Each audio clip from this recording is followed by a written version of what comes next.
somebody who had managed a big law firm and had demonstrated legal ability. But no, he has none of those attributes. This is Here it comes. proof positive, Will. I'll never Here it run comes. for anything ever again because this is a wildly unpopular comment. But the majority can be wrong. Oh my gosh! The Washington Post reported out that there was witness credibility problems. That's what the Justice Department cited when they said they weren't going to go after him on this stuff. The Gaetz file, allegedly hacked. This is a big one because the Republicans are trying to keep this sealed. The Democrats want it open. And now the New York Times, in conjunction with others like ABC News and the Daily Mail, are all reporting that somebody has accessed the file. Was it a hacker or was it just the regular old FBI? We don't know. But here is what the story says. It says the hacker is said to have gained access to the file with damaging testimony about Gaetz. Oh no! The computer file is said to contain testimony from the woman who said she had intercourse with Gaetz when she was 17. Oh no. Now, an unidentified hacker, we don't know who it is, it's mysterious, maybe it's 4chan, that one guy, access to a computer file shared in a secure link among lawyers whose clients have given damaging testimony. The former congressman, who is now the nominee to be the AG. The file is of 24 exhibits. It's said to include sworn testimony by a woman who said that she was 17, who said she said that she had intercourse with him, and corroborating testimony by a second woman who said that she witnessed the encounter, right? And those are salacious allegations. Now, that information was downloaded by a person using the same name, using the name Altum Beasley on Monday, according to the person who was not authorized to speak publicly. A lawyer connected to the case sent an email to the address associated with Altum Beasley, only to be informed in an automated reply that the recipient does not exist. The material does not appear to have been made public by the hacker. Okay. The documents include information that is under seal with the Justice Department, which investigated Mr. Gaetz but did not file charges, and the House Committee on Ethics, which has completed its own inquiry into Gaetz. The ethics panel members are scheduled to meet on Wednesday, that's this week, to decide on whether to vote to release the material it has gathered. But the hacked trove of documents stems from an altogether different source, a civil suit being pursued by a friend of Mr. Gaetz, Christopher Dorworth, a Florida businessman. Mr. Dorworth filed the suit against both women who say she had intercourse with Gaetz when she was a minor, and Joel Greenberg, an erstwhile ally of Gaetz, who is serving an 11-year prison sentence after pleading guilty to trafficking charges. Mr. Dorworth has claimed that he was defamed by them, both of whom had told federal authorities that he hosted parties where Gaetz took drugs and openly did those things, right? So he's saying, how dare you say that that happened in my place? In their defenses, lawyers for Greenberg and the woman have solicited sworn statements from others who say they were witnesses. They got 24 exhibits. So he's basically a co-conspirator of Gaetz, if you want to phrase it that way, allegedly, suing them for making false allegations. Like, that didn't happen. The 24 exhibits were attached to a motion prepared by lawyers for Greenberg and the woman in response. The hacked information also includes sworn testimony. Sounds like the Times has it. Do they have a copy? From Mr. Dorworth and his wife, as well as testimony from Michael Fisher, Mr. Gaetz' former campaign treasurer, who was also said to have attended the party. It also contains various supporting material like gate logs showing who entered the property when the two women said the encounter with Gaetz occurred. The material taken is unredacted and includes the names and personal information of the witnesses, but is otherwise said to be more damaging to Gaetz than to his accusers, according to the person familiar with the hack. The hacker has not contacted the lawyers since Tuesday morning, and it was not clear what the motive the person might have. Yeah, unclear what it could be. So ABC News, they also came out, and their sources are reporting the same. Says documents, including unredacted depositions from key witnesses in the case, are believed to have been taken. Attorneys involved in the lawsuit, brought by a close friend of Gaetz, received an email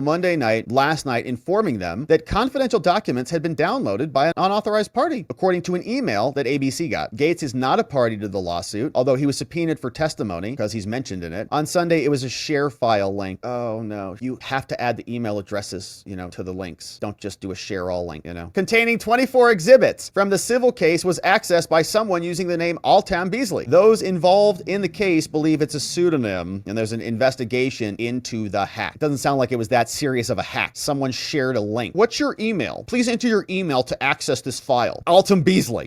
Here you go. Download it. Wow. Hacker extraordinaire, man. He's good. Should be working with the CIA, I guess. The documents that were downloaded include unredacted depots saying that Gaetz had intercourse with her. Gaetz did not respond to a request for comments, and now the committee is obviously digging into it. Now, the Gaetz claim continues, okay? Daily Mail's talking about this, saying that apparently he used his adopted Cuban son's PayPal to pay for intercourse, says the women lawyer for his victims claims, right? Now, Gaetz used his adopted adopted son's PayPal account, say 2 victims. 2 women interviewed by the House Ethics Committee for About Gaetz testified that he paid them directly for intercourse. Gaetz shocked Congress in 2020 when he revealed he had an adopted son. He said he was dating Galban's sister and the boy's mother had recently died from cancer when they all moved in together. He did not formally adopt Nestor, but says our relationship as a family is defined by our love for each other, not by any paperwork. And Nestor Galban was only 12 when he came into the U.S. from Cuba. He lived with Gaetz for 4 years. He then lived with his biological father, and he's now a U.S. citizen. Gaetz resigned from Congress, and now he's under investigation. So that's Gaetz and Galban, and that's Gaetz, Ginger, Nestor, Donald, and Matt Gaetz. I guess that's the crew. All right. So interesting times. This is Matt Gaetz's ex-girlfriend, May Mendez. So he adopted her brother. So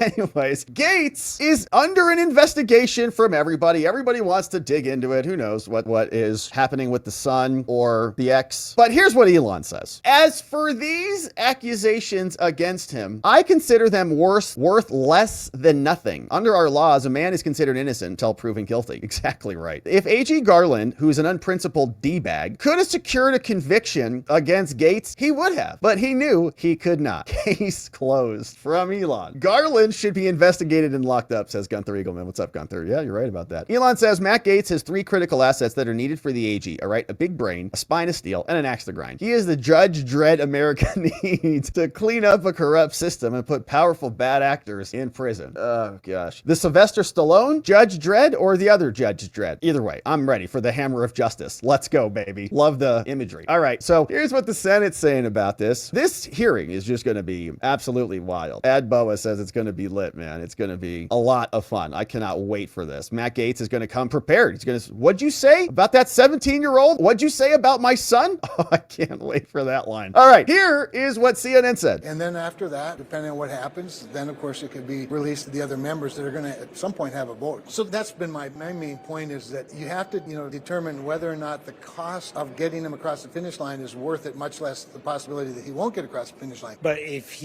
this nomination were to go down and he tried to install him via recess appointment, would that be okay with you? Well, I think it'd be very difficult. I just think it'd be unwise to do that if he can't get the votes of the majority party, which is his party. Why? Politically? And a key point there that Kevin Cramer opposes the idea of installing him via a recess appointment if Gaetz were to come down, it would be rejected by the United States Senate. That's going to be a key point of contention if that's ultimately what happens here. But this all comes as Donald Trump himself is trying to pressure Republican senators to fall in line, believing that ultimately he can get them to fall their way. And here's another key point here, Aaron. There are 5 members on the House Ethics Committee, Republican members. The question is, will any one of them break ranks and side with Democrats to vote to release that report? We don't know that yet, but we do know that some of those House Republicans are weighing blocking its release. All right, so a lot of hemming and hawing there in the Senate. We're going to see a lot more of that. Trey Gowdy is back, and we had a follow-up on Trey Gowdy, but Trey Gowdy, who does not like Matt Gaetz at all, is now bringing on Karl Rove, who does not like Donald Trump at all, and they're having a little pity party on the Fox News. This could be very harmful. It'd be one thing if this guy had a reputation as 1, an extraordinarily gifted legislator, 2, a tremendously gifted trial attorney, a proven prosecutor, somebody who had managed a big law firm and had demonstrated legal ability. But no, he has none of those attributes. In fact, he has a reputation on the floor of the House for having shown pictures of his conquest to his fellow members. So if that's the best you can do, you're not going to get confirmed. Okay, thank you for that, Carl. Don't think that's the best we can do, but thank you for your analysis. Now, earlier in the week, you may have heard your boy here do a little impersonation of Trey Gowdy, and you may recognize the voice as resembling Kermit the Frog, but we did do that. And a very nice person called E. Dantes on our locals asked a question very politely. He said, Rob, seems kind of like you might not like Trey Gowdy based on the fact that you're mocking him relentlessly. What gives? And it was a great observation. And I was thinking about it and I thought, yeah, what is it? Why don't you like him? What is your problem with him? Am I being overreactive? Am I being somebody who has not given him a fair shake? And what I recalled at the time was just a lot of talking from him. And he was kind of, on Paul Ryan's team and on Mitt Romney's team, and then not really on Trump's team, and kind of an institutionalist, right? Former prosecutor who's just always kind of straddling both sides of the aisle. But I couldn't really think of anything that was specific. But then I came up with an example. I said, well, when I hear Trey, what he usually does is he comes out and he says that what he's about to say is going to be extremely provocative or very important. He's like, okay, I'm about to say something and it's going to blow your socks off. And you're like, you're kidding. What is it? And then he says something and it's the most obvious observation you've ever seen that nobody cares about. It's not controversial at all. That's popular. A conservative would say, we're going to do an accounting, and if COVID and the pandemic has impacted you, that's a government taking, we're going to make you whole. Right. If COVID, the pandemic has not impacted you, you're not going to get a windfall. That to me is conservatism. What I began to see was electioneering. What can we do to win the election? And some people may say, well, that's the purpose. We have to win. That's where I kind of lost interest in politics. I think the way you do things matters every bit as much as the result. And I would rather lose with a set of deeply held convictions than try to become more amorphous and figure out, and again, this is proof positive, Will. I'll never run for anything ever again because this is a wildly unpopular comment. Holy moly. Are you serious? This is going to be wildly unpopular? You guys better be sitting down for this. Get ready. But the majority can be wrong. Oh my gosh! Yes. So there's a difference between majoritarianism and correctness. And the fact that something's popular doesn't make it mean it's right. I think conservatism tells people what they ought to hear, what they should hear, what they would benefit from hearing, and they persuade them. And populism is more finding out what they think or believe right now and giving it to them. I mean it. I want to be respectful of your time, and you can tell me, because I want to return to the book, but I can't help but pursue my curiosities.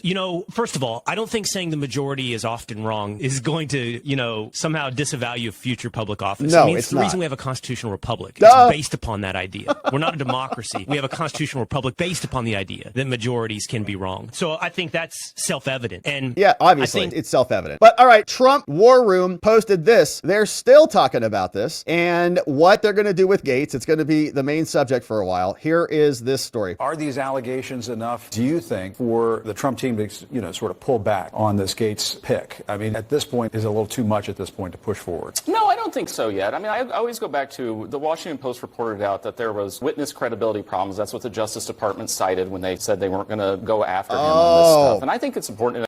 There were credibility problems. Oh, no. Isn't that a shame? So the DOJ didn't do anything with it, but the Democrats are allowed to smear Gaetz with it every single day. It's the same pattern and strategy that we've seen with Trump ad nauseum. And these are gruesome allegations. They're nasty allegations. To say 17 without more from somebody with credibility problems is disgusting. In a country that says you're innocent until proven guilty, that we should take that into consideration. And so the ethics committee is going to do what they're going to do tomorrow. I personally think, they don't really have a history of putting these reports out there. So I think it would be kind of a surprise and a little bit of a break to their credibility if they put it out there. But really, at the moment, it's going to go to the Senate. One way or another, it is heading towards the Senate. And these senators are going to have to make a decision as to whether they want to buck Donald Trump. And oftentimes when lawmakers buck Donald Trump, it doesn't usually work out so well for them. But that's yeah, good, because we know what you're doing. We know what the pattern is. You've done it before. You've done it with Trump. Bergdorf got Bergdorfed in a dressing room at Bergdorf's. No, she didn't, in my opinion. We know how they operate, and it's the same story as old as time. So the Senate, who is the subject of a lot of conversation this week and will continue to be until we get Trump's cabinet appointed, they came out today. We had the current Senate Majority Leader, Senator Mitch McConnell, who is joined by John Thune, the next Senate Majority Leader, who came out before they did a little tag team musical chair senator routine. The first several minutes of this, what McConnell talked about was Ukraine. His whole book report, his turn in front of the teacher, was all Ukraine. Then Thune comes out, all Israel. Then number 3 comes out, we start talking about the border. So other lands and countries before we get to American domestic issues from our Senate of 100 so-called leaders. It'll make you sick. Given how important the Attorney General nomination is, shouldn't senators have access to all the information, including everything the House Ethics Committee found in its investigation into him? Look, the Constitution gives us a role in personnel called advice and consent. My view is that's exactly what will unfold here when these nominees are actually sent forward, and we'll treat them like we've treated all others with a proper vetting. You were quoted over the weekend as saying there would be no recess appointments. Can you clarify what you said and what you meant? Well, we'll see. I haven't addressed that issue. In any capacity? No. Yeah, that was fake news. There have been all kinds of rumors floating around, but I haven't addressed that issue. We'll just see how this unfolds. Got 6 weeks here, or actually 2 months. As a practical matter, do you think that President Trump could actually force the Senate to take a recess? And what do you think about the idea of appointing some of these high-level cabinet positions during a recess and circumventing the Senate's advice and consent rule? Well, if you're asking basically the same question. It is the same question, My answer remains, we'll see what happens between now and the new administration. And at that point, nominations can actually be sent forward, and we'll figure out how to handle them then. And I'm confident that we'll engage the same kind of vetting process that we have historically done under both parties for these nominees. You want an omnibus spending bill at the end of the year? That's yet to be determined as well, and there are pros and cons both ways. We'll just see how it plays out. All right, so that's our Senate. Now, we'll see what he does on those recess appointments, because my understanding is last time around, he would continue to keep the Senate in session, which means the houses are not in recess, which means Trump can't make those appointments, which is why Trump didn't make those appointments the last time around. But are we going to be able to do that this time around? And McConnell, he'll be in charge for the next 2 months. But what about after the fact? Will things change? So we'll keep our eye on it. Now, meanwhile, this is a fun one. Spotted outside the Department of Justice is the shredding company. Commercial shredder on scene. As we suspected, shredders go brr. And today they were there. The Oversight Project was on the scene, says we have maintained a physical investigative presence by the DOJ, which is also more convenient for cooperating sources. And they're on scene saying today a paper shredding truck arrived. People just running out with wheelbarrows. They've got dumpsters. They're torching dumpsters out there. Look at this. The entire garbage can you wheel out to the side of the road filled with Jack Smith's corruption right in there, shredding it away. Isn't that nice? So we'll keep our eye on it. Thankfully, the Oversight Project is there. We said it was going to be happening, and now it's happening at commercial scale. We'll keep our eyes on it. Thanks for subscribing. We'll see you back here.